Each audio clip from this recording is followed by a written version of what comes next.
Good morning student. आप सभी का कॉमर्स क्लास में स्वागत है। आज हम नए साझेदार के प्रवेश वाले अध्याय में से नए लाभ विभाजन अनुपात व त्याग अनुपात का अध्ययन करने वाले हैं कि किसी साझेदारी फर्म में जब कोई नया साझेदार प्रवेश करता है तो साझेदारों का नया लाभ विभाजन अनुपात किस प्रकार से निकालेंगे तथा जो पुराने साझेदार है उनका त्याग अनुपात किस प्रकार से हम ज्ञात करेंगे, इसका अध्ययन आज इस वीडियो में करने वाले हैं। तो आपको पता होना चाहिए कि जब एक नया साझेदार प्रवेश करता है तो वो लाभों में हिस्सा पाने के लिए ख्याति लेके आता है तथा संपत्तियों में हिस्सा प्राप्त करने के लिए पूंजी लेके आता है। ठीक है ना।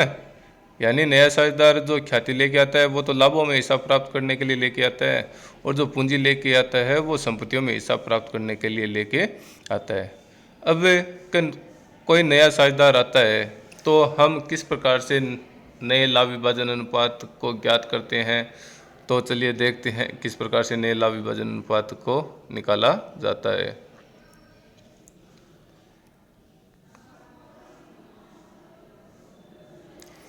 देखिए आपकी स्क्रीन पर एक चार्ट डायग्राम सा दिया गया है।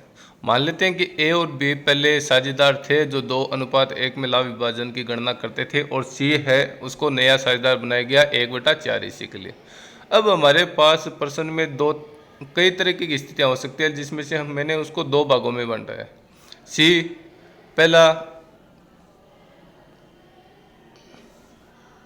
सी को 1/4 हिस्से के लिए प्रवेश दिया गया, इसके अलावा कुछ भी नहीं कहा गया। जैसे प्रश्न दिया गया है कि ए बी 2:1 में लाभ विभाजन करते हुए साझेदार है और सी को 1/4 हिस्से के लिए प्रवेश दिया गया है, तो ऐसी स्थिति में त्याग अनुपात नहीं निकाल लेंगे, पुराना लाभ विभाजन अनुपात ही त्याग अनुपात होता है। यानी जो पुराना लाभ विभाजन अनुपात 2:1 है वही त्याग अनुपात होता है और जो नया साझेदार आया है उसके हिस्से को घटाने के बाद में जो हिस्सा शेष बचता है वो पुराने साझेदारों में पुराने अनुपात में बांट देते हैं। अब दूसरी स्थिति ये होती है कि सी को 1/4 हिस्से के लिए प्रवेश दिया। पहली स्थिति सी है वो ए व बी से बराबर हिस्सा प्राप्त करेगा, ए व बी से 1:2 में प्राप्त करेगा, केवल ए से प्राप्त करेगा, केवल बी से प्राप्त करेगा, ए से 1/6 हिस्से में प्राप्त करेगा, बी से 2/4 हिस्सा प्राप्त करेगा। तो ऐसी स्थिति में त्याग अनुपात ज्ञात करके पुराने विभाजन अनुपात में से घटाकर नया अनुपात ज्ञात किया जाता है।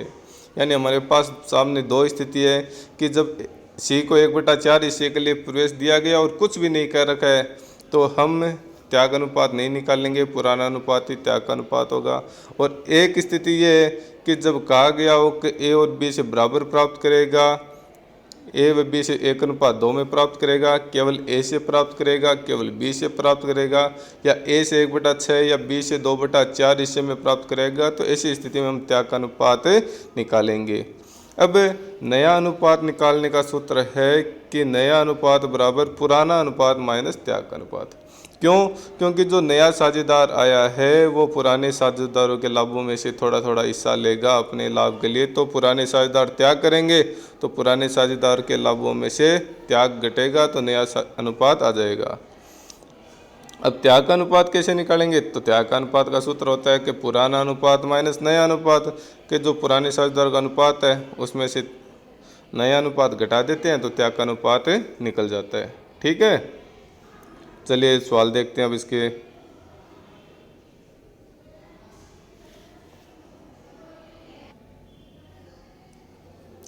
देखिए प्रश्न, पहला प्रश्न, ए व बी एक फर्म में साझेदार है, सी को लाभ में 1/4 हिस्से के लिए प्रवेश देते हैं, नया लाभ विभाजन अनुपात व त्याग अनुपात ज्ञात करो। तो देखिए ये वह स्थिति है जिसमें कहा गया है कि सी 1/4 हिस्से के लिए प्रवेश करता है। इसके अलावा त्याग के बारे में कुछ नहीं लिखा गया कि सी ए व बी बराबर त्याग करेंगे या किस अनुपात में त्याग करेंगे या कुछ भी नहीं लिखा। इसमें सिर्फ ये कहा गया है कि सी 1/4 हिस्से के लिए प्रवेश करता है। तो इस प्रश्न में देखिए, और ए और बी के बारे में कहा गया कि ए और बी फर्म में साझेदार है, अनुपात नहीं दिया गया, तो ए और बी बराबर के साझेदार हैं। तो इस प्रश्न में नया लाभ विभाजन अनुपात कैसे ज्ञात करेंगे और त्याग का अनुपात कैसे ज्ञात करेंगे, चलिए देखते हैं। देखिए भी ए व बी दो साझेदार थे जो 1:1 में लाभ विभाजन करते हुए साझेदार थे। सी को 1/4 हिस्से के लिए प्रवेश दिया गया। तो सी को 1/4 हिस्से के लिए प्रवेश दिया गया तो ए व बी का शेष हिस्सा कितना रहा? 1 - 1/4 बराबर 3/4। तो ए व बी का शेष हिस्सा कितना रहा? 3/4। अब ए और बी अपने अनुपात में 3/4 को बांट लेंगे। तो ए का नया अनुपात 3/4 गुणा 1/2 3/8 आ गए। बी का नया अनुपात 3/4 गुना 1/2 3/8 आ गया। और सी का नया अनुपात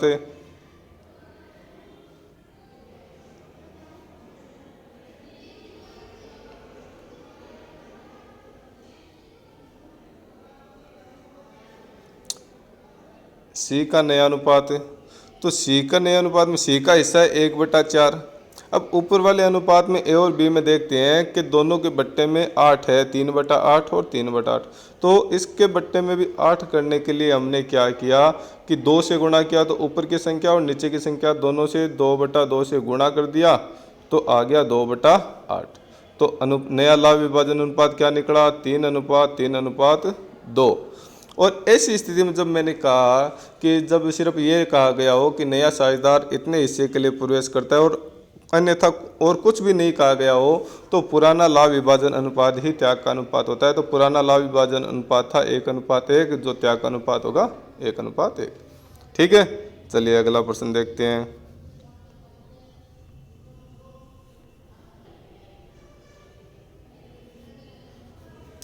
देखिए अगला प्रश्न है कि ए व बी एक प्रमेय साझेदार है जो 2:1 के अनुपात में लाभ विभाजन करते हैं।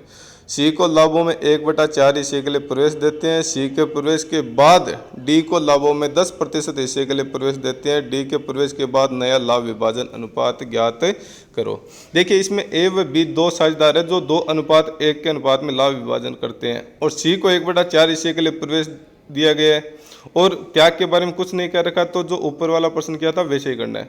तो इसमें हम सी के प्रवेश के बाद ए बी सी का पहले अनुपात ज्ञात करेंगे और ए बी सी के अनुपात ज्ञात करने के बाद में डी को 10% के हिस्से के लिए प्रवेश दिया गया है। तो फिर ए बी सी डी चारों का नया अनुपात ज्ञात करेंगे। कैसे ज्ञात करेंगे? चलिए आंसर देखते हैं।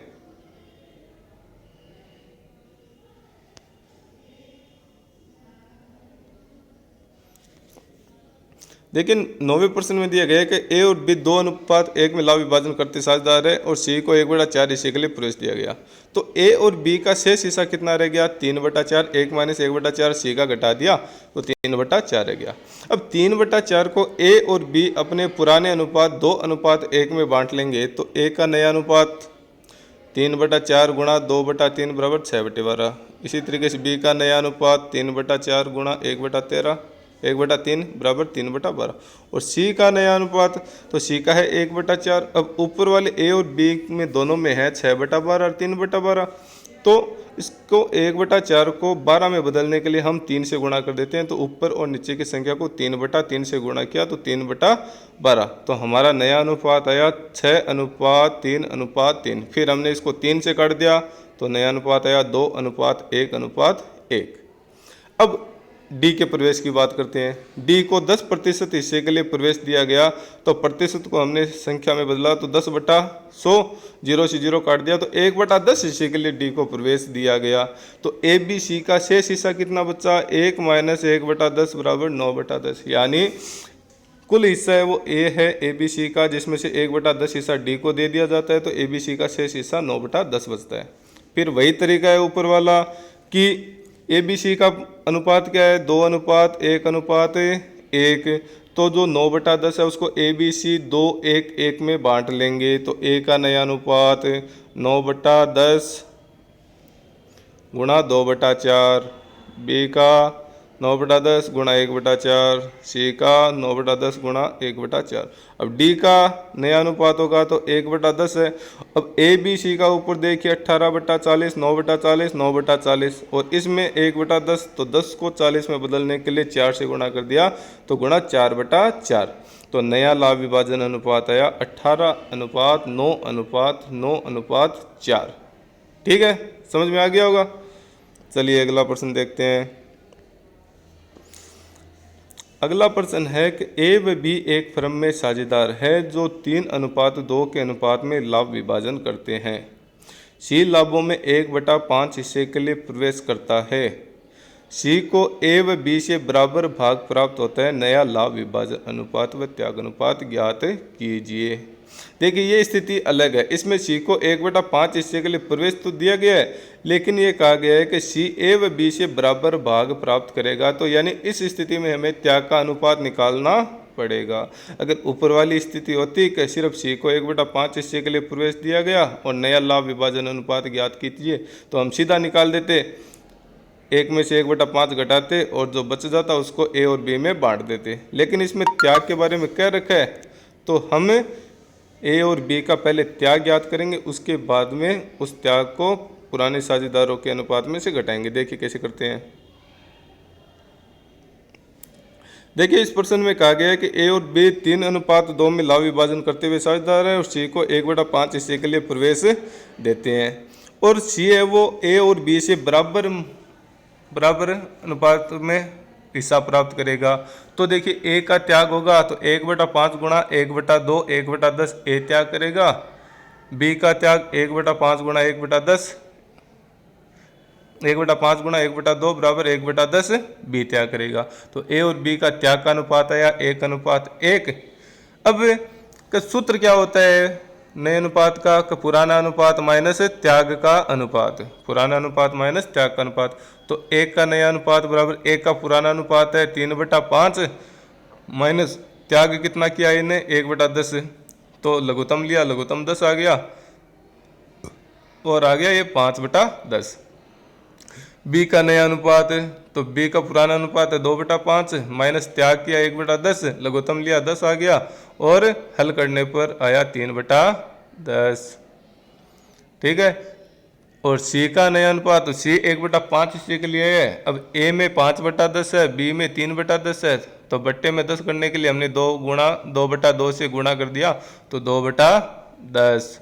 तो ए बी सी का नया लाभ विभाजन अनुपात होगा 5:3:2।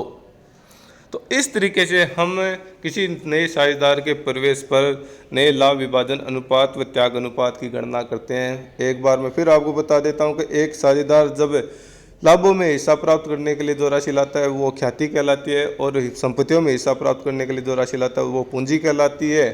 जब साझेदार प्रवेश करता है और ये कहा गया हो कि साझेदार इतने हिस्से के लिए प्रवेश करता है और अन्यथा कुछ नहीं कहा गया हो, तो हम साधारण तरीके से प्रश्न को हल करते हैं। लेकिन यदि साझेदार के प्रवेश पर उसके त्याग के बारे में कह रखा हो कि वो पुराने साझेदार से बराबर प्राप्त करेगा, इस अनुपात में प्राप्त करेगा या इस हिस्से में प्राप्त करेगा, तो पहले त्याग का अनुपात ज्ञात करेंगे और उस त्याग के अनुपात को पुराने अनुपात में से घटाकर फिर प्रश्न को हल करेंगे।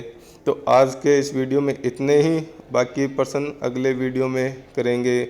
आशा करता हूं कि ये वीडियो आपके समझ में आया होगा और आपके लिए उपयोगी होगा। यदि ये वीडियो आपके समझ में आया है, प्रश्न समझ में आए हैं, तो आप कमेंट बॉक्स में कमेंट करेंगे। यदि आपको कुछ पूछना है तो आप कमेंट कर सकते हैं और ये वीडियो आप अपने साथियों के साथ शेयर कीजिए ताकि उनको भी फ़ायदा हो। धन्यवाद।